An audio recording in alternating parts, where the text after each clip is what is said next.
Congress! Mejia! For Congress! Mejia! For Congress! Ana! Mejia! Ana! Mejia! Ana! Mejia! Ana! Mejia! Ana! Mejia! Ana! Mejia! Ana! Mejia! All right, NJ11!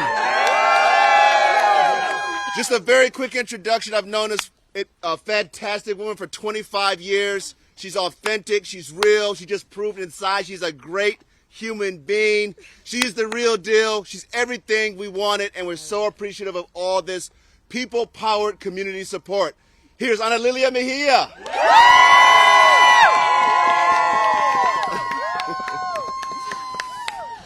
Just know, happy wife, happy life. First and foremost, I just want to say hello, New Jersey. Hello. I am so excited to be able to say we did it. We really did do it, y'all. Before I go on, I just want to say thank you to all of, you could see all of the organizations, the volunteers, the community leaders who stepped up the moment that I picked up the phone and I was like, I think I'm going to do this thing. The tremendous support that I received from my union family, 32 BJ! always, 1199, CIR, CWA, AAUP, AFT, my movement family, WFP, Make the Road, Citizens in Action. I could go on and on. Organizations that I feel so proud to have worked with over the 25 years I've been working across New Jersey, across this country, to try to center the needs of working class, working poor, middle class families. I think that the lesson for this race, coming out of this race, is that people power can win. Yes. People power can win. And we could do it in 10 weeks. Yes. And I keep saying this because when I first jumped in, it really was that week before Thanksgiving when it was announced that we essentially had but a few days during a holiday to collect the number of signatures we needed to be able to get on the ballot. We were able to get 3 times as many signatures because of volunteers who quickly mobilized. People were collecting signatures during Thanksgiving dinner, y'all. So thank you, right? Yes. So in 10 weeks, we were able to build a campaign that other people took months to assemble because in New Jersey, we have tremendous dedicated, tremendous talented, tremendously committed movement leaders. And this isn't a race in which one individual won. This is a race in which community stepped up and said, in this moment, what we want are real representatives.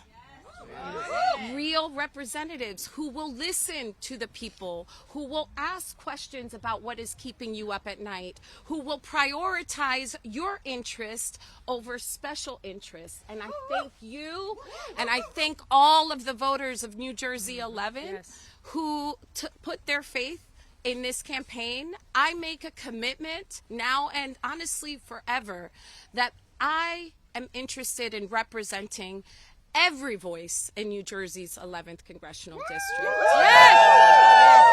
See, I have lived in this district has changed shape.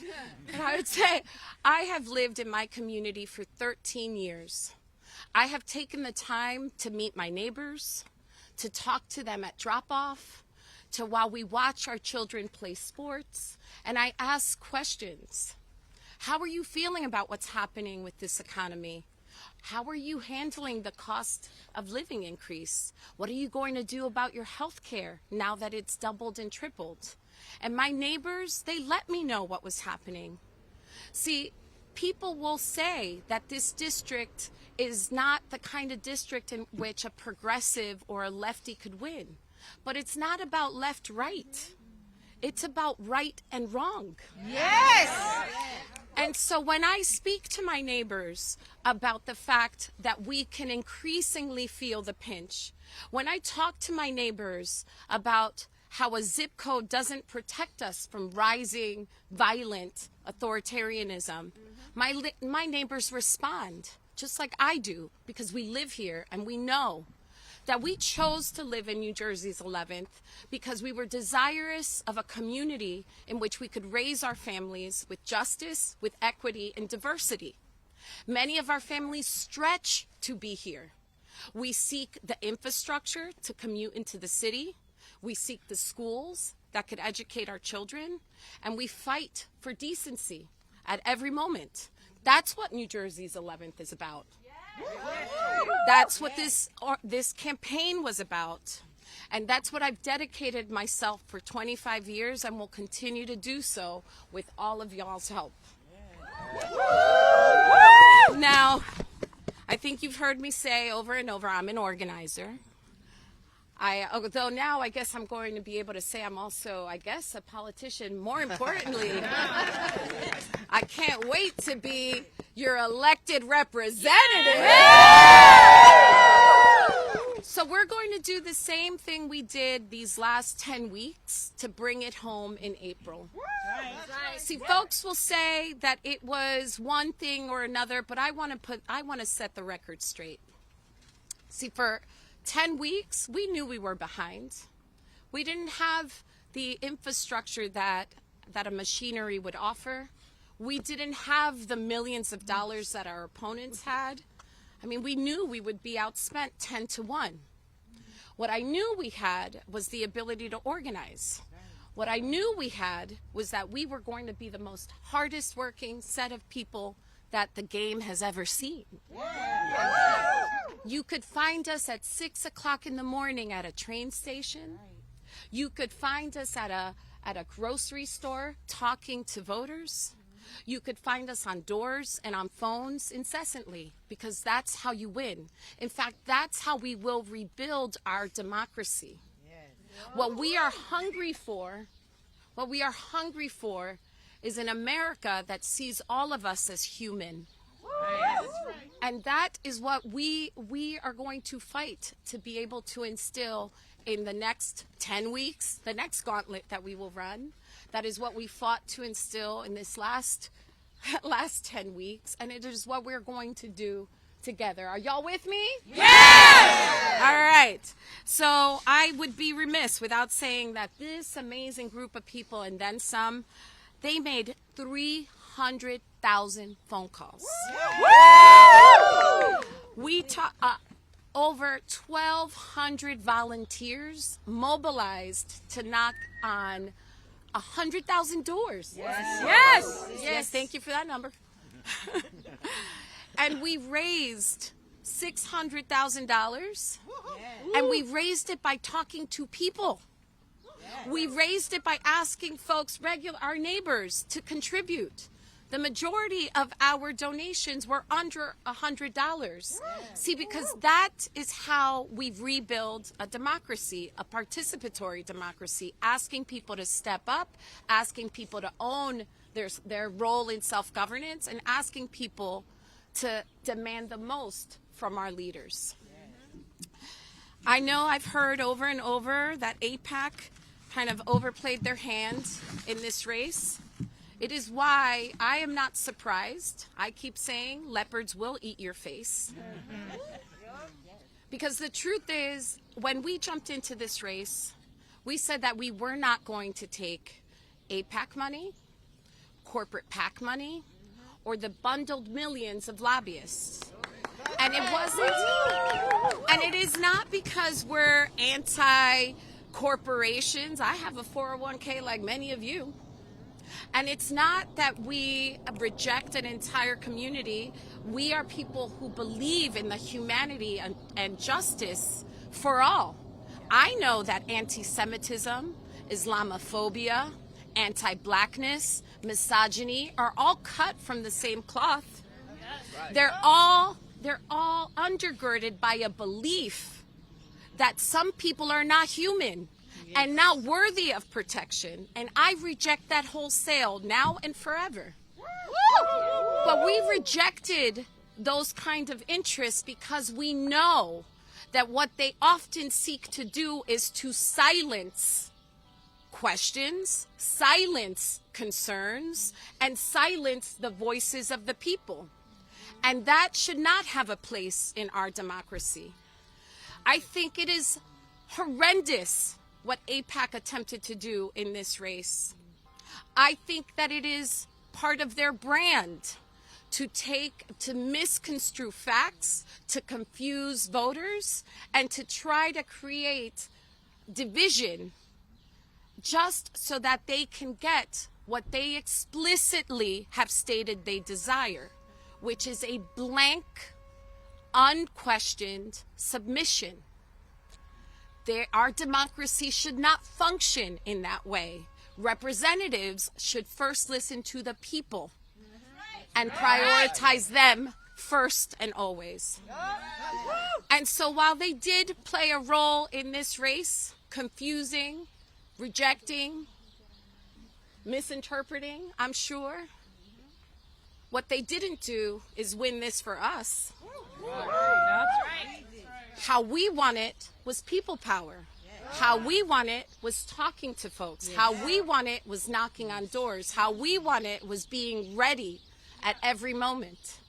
And so now I want to actually bring up some folks who put that effort into making sure that we were connecting with people, that we were speaking truth to power. And I believe the first one I'm going to call, if someone can help me, is Deb Engel. Let them know how we won, Deb. Good afternoon. I'm Deb Engel, former deputy mayor and committee woman in Maplewood, and I'm so proud to be here to celebrate Analilia's primary win for NJ11's congressional seat. I supported and still support Analilia because of her focus on affordability and uplifting the working class. I support Analilia because she inspires people like me who have lost faith in our party leaders because they don't seem to be working for people like me, for people who can no longer afford health insurance, for people who are struggling with food insecurity, for parents who can't afford the astronomical cost of childcare in this country, for young adults who have far too much debt just so they can get an education, for all of us who are struggling with mental health challenges due to the stress of it being so hard to live and parent and own small businesses in this country today. I support Analilia because she is a strong female organizer who isn't afraid to use her voice to stand up to Trump and MAGA and fight for the values I believe in, values that were informed by my Jewish upbringing. As a Jewish American, Tikkun Olam, repairing the world, is central to my values and how I live and raise my daughters in this world. Analilia's work to date and her plans for what she will do in Congress will further this value. We repair the world when people have a livable wage, when all children have outstanding schools with excellent resources regardless of incomes, when everyone gets the health care they need without going bankrupt, and when our environment is protected for generations to come. Being a Jew also means welcoming the stranger, but these days people are mean to each other. It's horrifying to see AIPAC try to interfere in our elections. It's horrifying that people are disappearing. People are divided, especially in our own party. We need to come together, show a united front, rally behind Analilia, support those of us who have felt disengaged and unheard until a candidate like Analilia came along. We need to remember that government is for all of us, and no one should be suffering this affordability nightmare. Analilia shares my values, and I'm so excited for the chance to have her strong voice and fight representing us in Washington. Thank you so much, and now I welcome Nedia from Make the Road, New Jersey.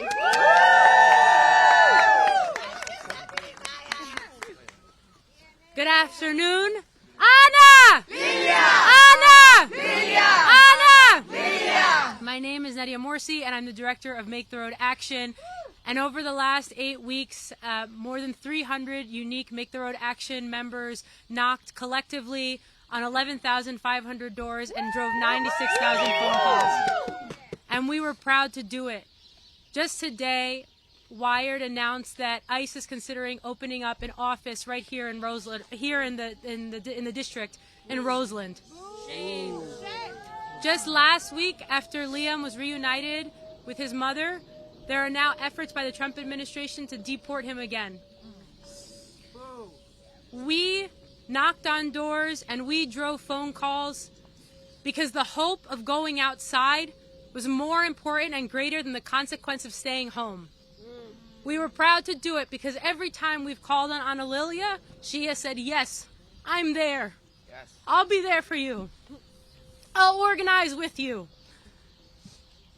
It's cold today. 8 weeks ago, it was even colder. Yes. And when you're driving and getting ready to launch and you forgot your hand warmers, you forgot your mittens, we were like, we're still going to do a packet. And so I want to hand the mic to Adriana, who was out here in the trenches every single week for the last 8 weeks, canvassing with her daughter in Bloomfield.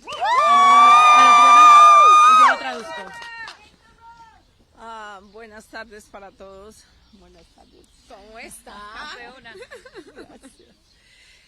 He tocado puertas.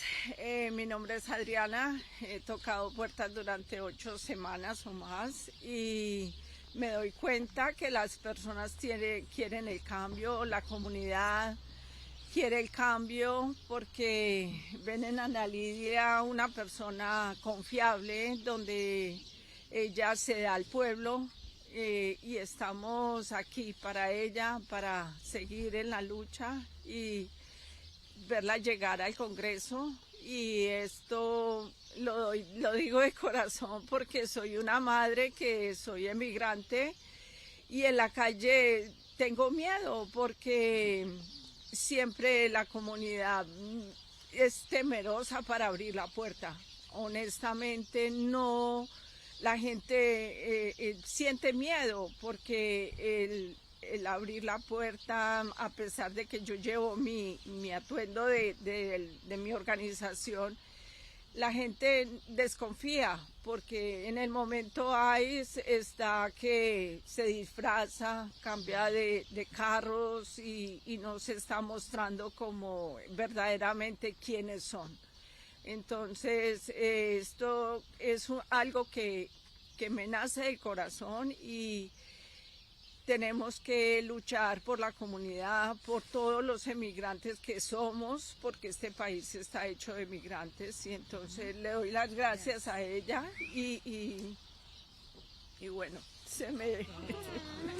¡Se puede, compa! ¡Sí se puede! I'm going to do a very brief translation for Adriana. I've been canvassing for the last 8 weeks, and as an immigrant myself, I know the risks that people of color knocking on the doors these days are different. People of color feel a lot more hesitant about opening the door.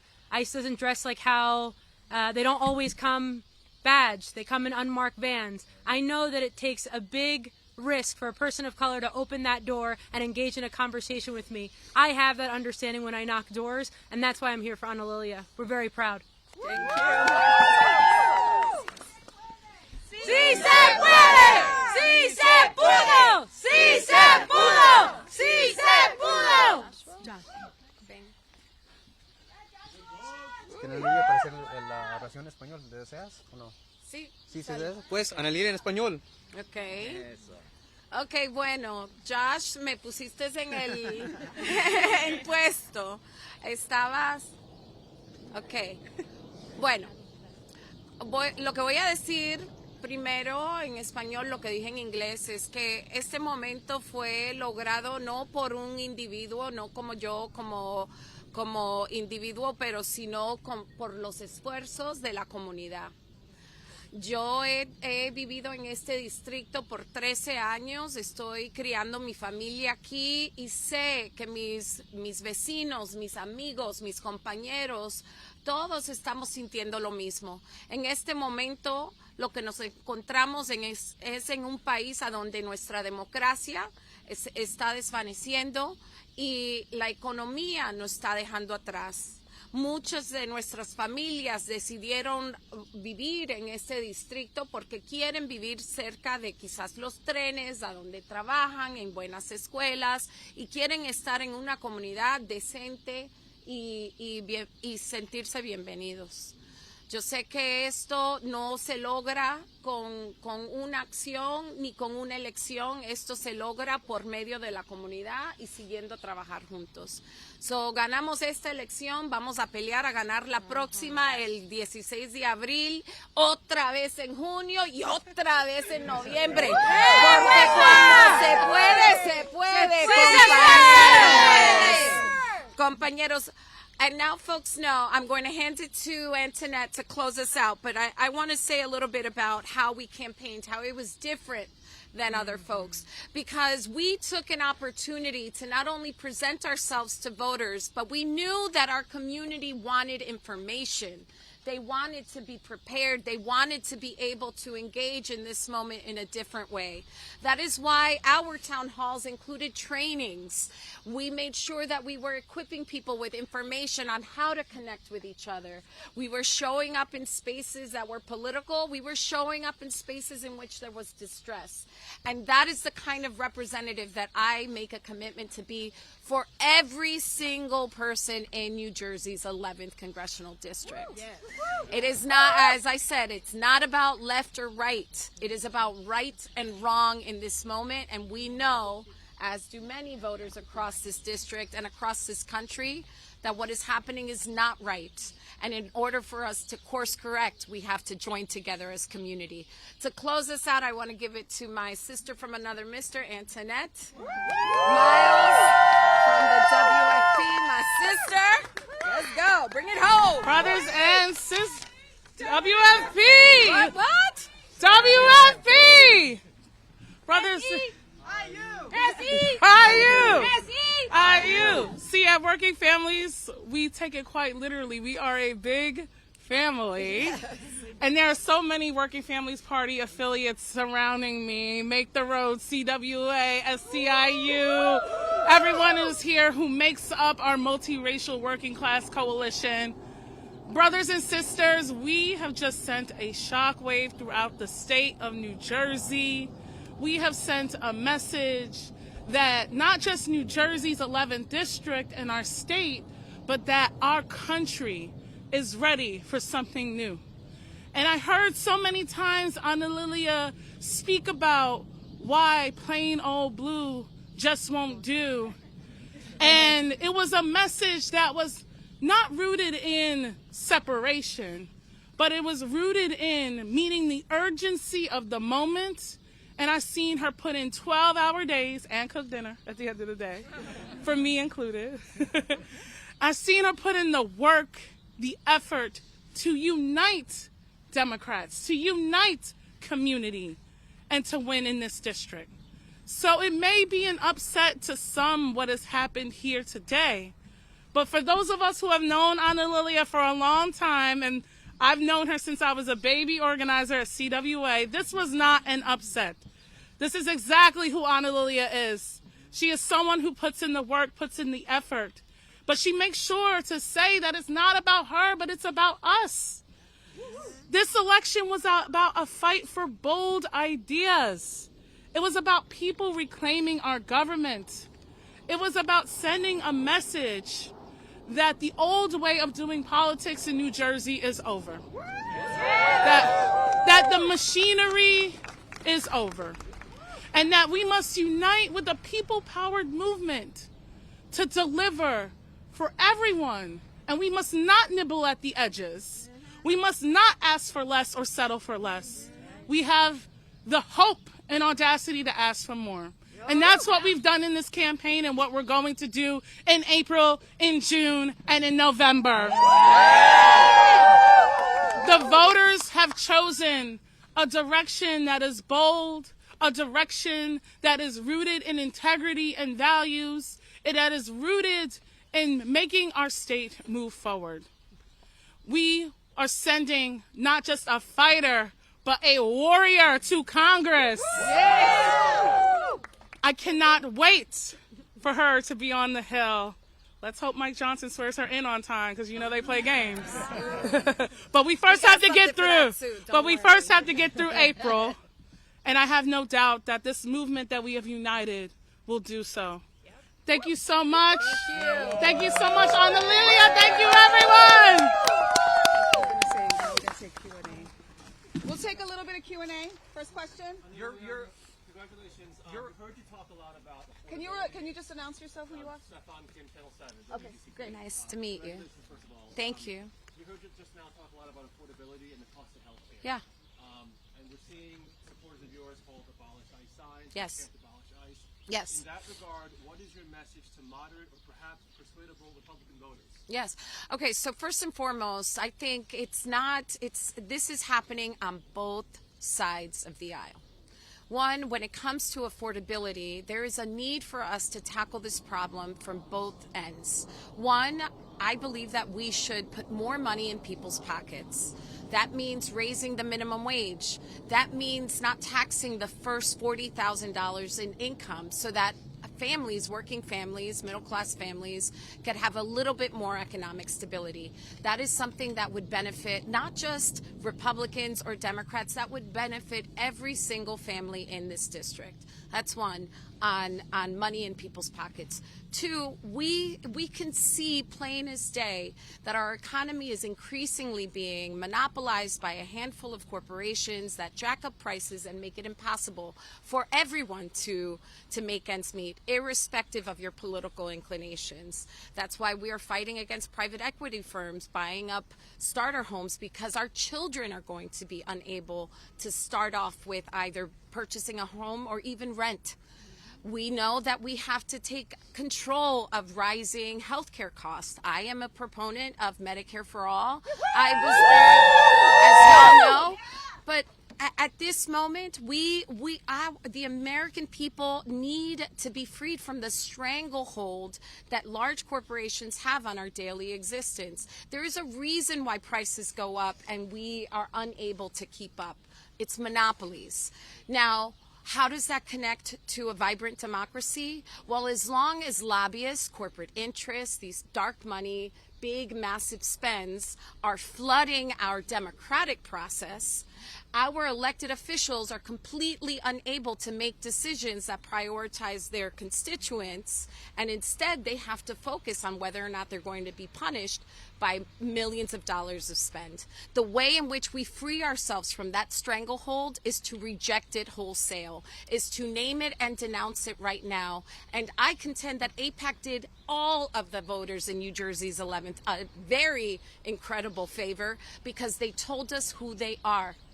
They told us what they're willing to do, and that is to subvert democracy and silence even their friends if they don't have a blank check and obedience, and we must reject it. Next question. Next question. Next question. I'm sorry. Oh, sorry. okay. I will jump in.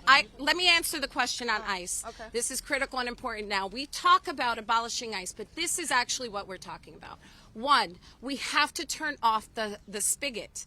We cannot continue to fund an entity that is completely, wildly out of control. That's one. Two, we must claw back the $75 billion that was stolen from the American people, from the elderly, from the hungry, from children. It is unconscionable that we would take money out of people's mouths, food out of people's mouths, in order to fund a rogue police force that is turning its weapons against the American people. Three, we must stop the data collection and surveillance. What happened to Mr. Preddy, we must remember that the officer that shot and killed him was holding a phone and a camera on one hand and unholstering their gun with the other. ICE and the Department of Homeland Security is collecting data on individuals who have the audacity to exert their constitutional rights. They are collecting our data, stopping individuals, taking pictures of our driver's licenses, and not sharing information on how they are going to weaponize that information. That must stop. Finally, four, qualified immunity is the reason why ICE agents are acting with impunity. So in order for us to get control and to ensure that we have safety in our streets for all people, We must abolish ICE. We must turn off the spigot. We must stop the data collection. We must stop the immunity. We must have accountability. That does not mean open borders. That does not mean a non-existent system, because guess what? We're a nation of immigrants. And in order to bring people into the fabric of this nation, we do have to have a fair process, but it has to be free of violence, it has to be free of the surveillance, and it has to uphold our constitutional rights. All right, so that was the answer. Go ahead. About it today, that AIPAC showed its face with what it did in They told us exactly who they are. So it's kind of a two-pronged question. How are you feeling going into April? Are you concerned at all about any further attempts from AIPAC or other dark money organizations affecting or influencing? I think across this country, what we are seeing are individuals who are willing to trade our democracy in order to gain complete control of our government and of our lives, and we must reject it. In order for us to protect our democracy, it should be one individual, one voice. It should not be the flooding of our electoral system. It should not be the subverting of facts. The bottom line is that Citizens United has led to this moment, and in order for us to course correct, it's more than just rejecting AIPAC, although I call on every representative, every Democrat, every Republican to reject them, because they have shown us what they are willing to do to friend or foe. Now, in terms of our Supreme Court, the truth is, it is plain as day that our court has been corrupted by big moneyed interests who send our justices on trips and engage in who knows what in the background. In order for us to course correct, we also need to take a look at our Supreme Court. We need to have reforms that will hold our justices accountable, and if necessary and found egregiously corrupt, we should move to impeach justices who are working against the American people and the Constitution, and instead uphold it.